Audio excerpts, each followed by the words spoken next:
High বন্ধুরা, সবাই কেমন আছেন? আজকে আমরা কোরাল মাছ স্টিম করব। তো মাছটাকে আমরা কেটে নিচ্ছি, সুন্দর মতন কেটে নিব। কেটে নেওয়া হয়ে গেলে তারপর আমরা চুলায় দেব, পানিতে দেব। আমাদের সবজিটা রেডি করা আছে।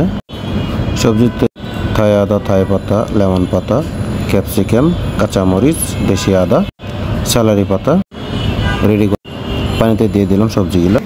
এখন সব মশলা দিয়ে দেব। চিনি, তারপর আজিনা মটর, একটু হোয়াইট পেপার, তারপর আমরা ফিশ সস দিয়ে দিব। এখানে লবণ ব্যবহার করি না আমরা, ফিশ সসটাই লবণ। তো পরিমাণ মতন দিয়ে দিতে হবে ফিশ সস। আমরা পানিতে দিয়ে দিচ্ছি জিনিসগুলো। এবার লেবু রস দিয়ে দিচ্ছি আমরা পরিমাণ মতন।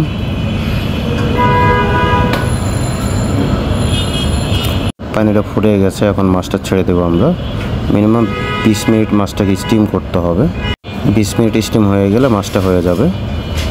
তো আমাদের মাছটা হয়ে গেছে, এখন আমরা সার্ভ করব, পরিবেশন করব। আমরা মাছটাকে তুললাম কড়াই থেকে, সবজিগুলো দিয়ে দেবো। কড়াইয়ের